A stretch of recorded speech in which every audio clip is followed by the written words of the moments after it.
আসসালামু আলাইকুম।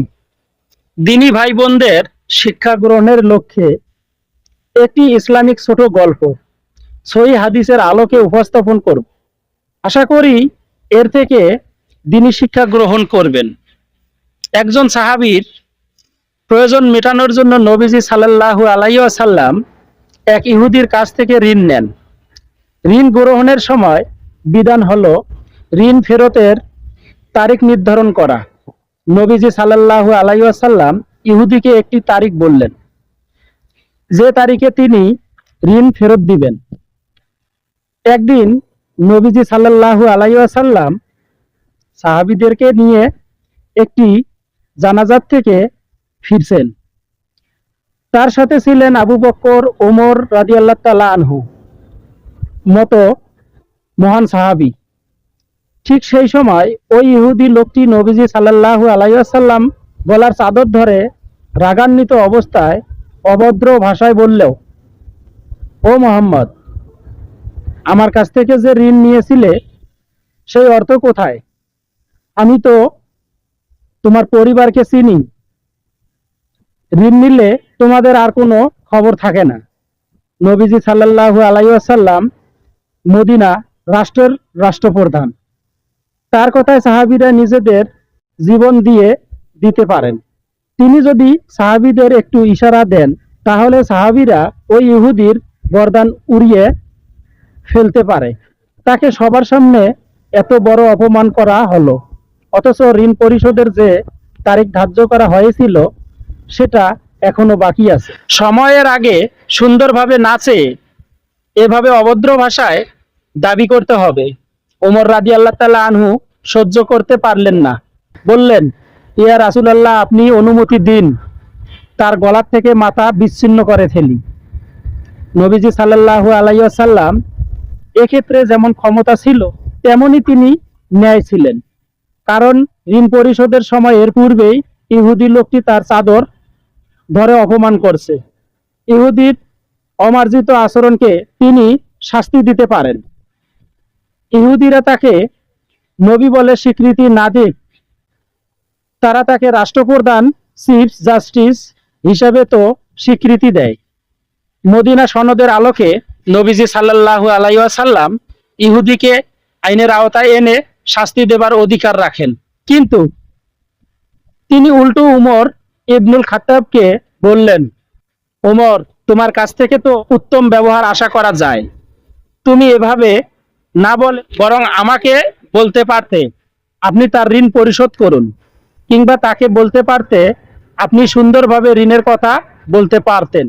অসুন্দরের জবাব সুন্দর দ্বারা, খারাপ আচরণের জবাব ভালো আচরণ দ্বারা দিতে হয়।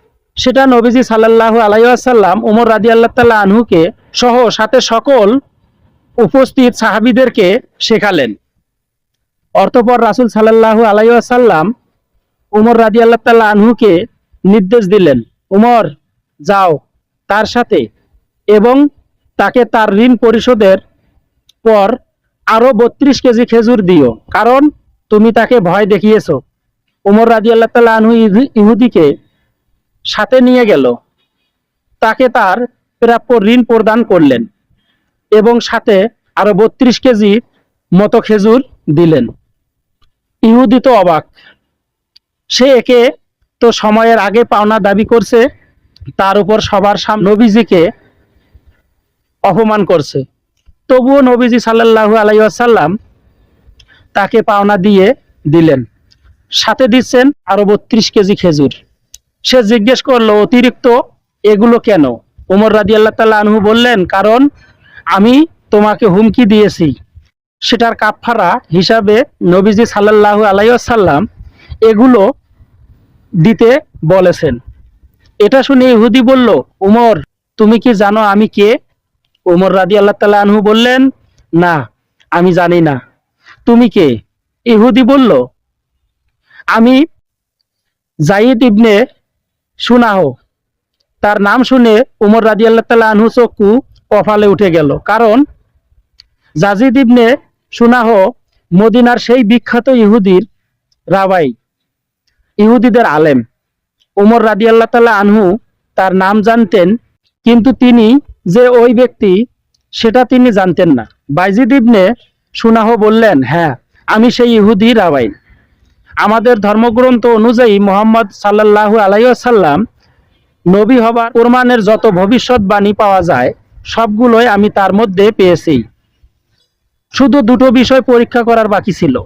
সে দুটো ছিল, তাকে কেউ রাগালে তিনি সহনশীলতা দেখাবেন, কোনো মূর্খ তার সাথে এসে মূর্খের মতো আচরণ করলে তিনি বরং সেই মূর্খের সাথে ভালো আচরণ করবেন, অর্থাৎ তিনি মন্দের জবাব ভালোর মাধ্যমেই দিবেন।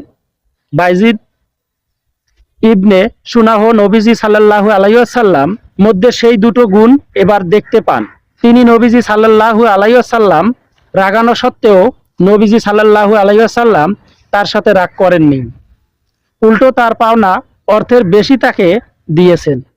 এবার বাইজিদ ইবনে সুনাহ বললেন, ও উমর, তুমি সাক্ষী থাকো, আমি আল্লাহকে আমার রব হিসাবে, ইসলামকে আমার ধর্ম হিসাবে এবং মুহাম্মদ সাল্লাল্লাহু আলাইহি ওয়াসাল্লামকে আমার নবী হিসাবে মেনে নিলাম।